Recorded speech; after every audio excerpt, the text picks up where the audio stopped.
Hey everybody, Kay here on my homestead, and it's almost the middle of January. Time to start your sweet potato slips. Now if you do it inside, if you cut your potatoes and do it inside, it's time to get going on that. So I managed to start that the other night. I saw the sun coming in this window. This is morning light, but I saw the afternoon light coming in across this table over here.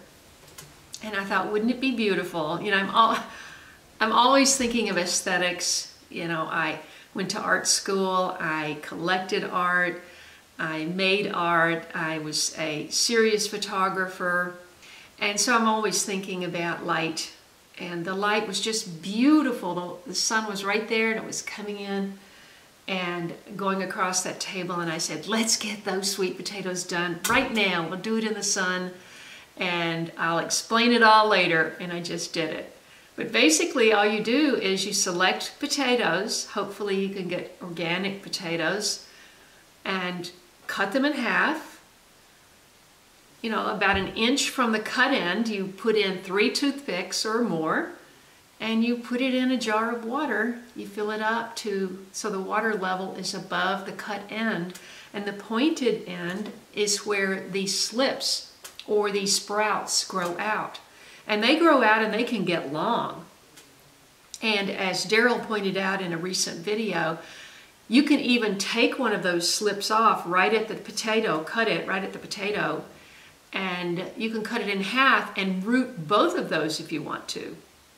Or you can just root them as they come up. You know, when they're 6-8 inches tall, or taller, you can clip them right from the potato and put them right in water, and all of those will root, and then you can plant those in the ground. So the first thing to do is to get them to root, get the potato to root so that you can create the sprouts. If you recall, I planted some sweet potatoes that Daryl had given me at the very end of the season. I probably didn't plant those early September maybe, or maybe August, in some cloth pots out there, and then I harvested them in this video.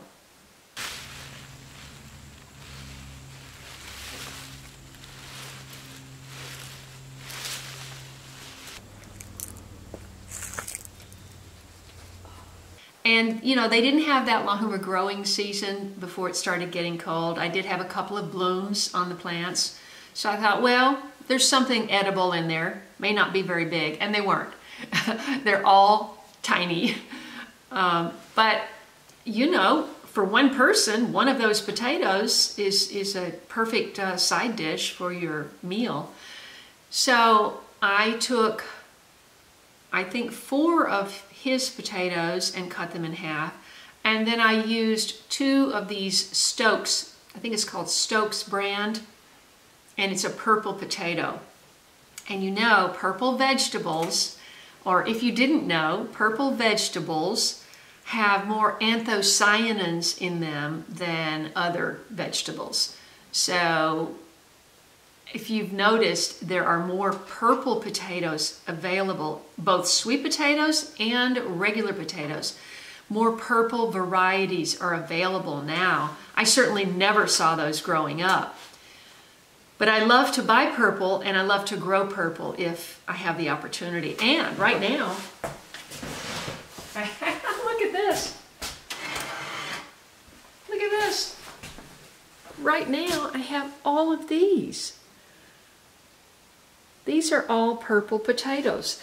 They actually call them all blue, but it's more purple than blue. And of course, when they're cooked, they're kind of gray. But supposedly they have more anthocyanins, like blueberries and beets, and purple carrots or red carrots are going to have more of that in it than even orange carrots and white carrots. So it's always a great idea to get purple if you have the opportunity. So I decided to take these 2 store-bought, and I cut them in half, and I'm going to do the purple there and then these. And In years past, I've ordered purple potato slips from Baker Creek.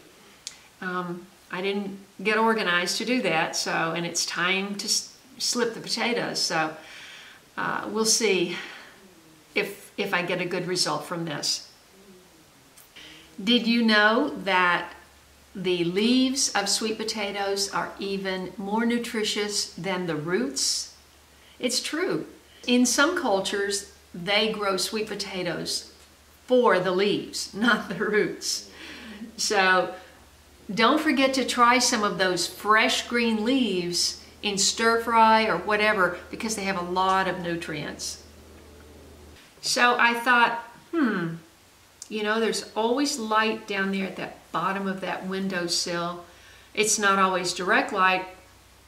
In fact, it's mostly indirect light, but it's light, and I don't really have any room in my sunroom for all these jars, so I'm going to leave them down there and see how they do. Thanks so much for watching. I hope this is helpful. If you find my channel helpful or inspirational, I hope you'll join the late bloomer community and subscribe. Hit the bell for notifications, scroll down and click all so you won't miss anything right here. I'm Kay, and I'll see you in the next video.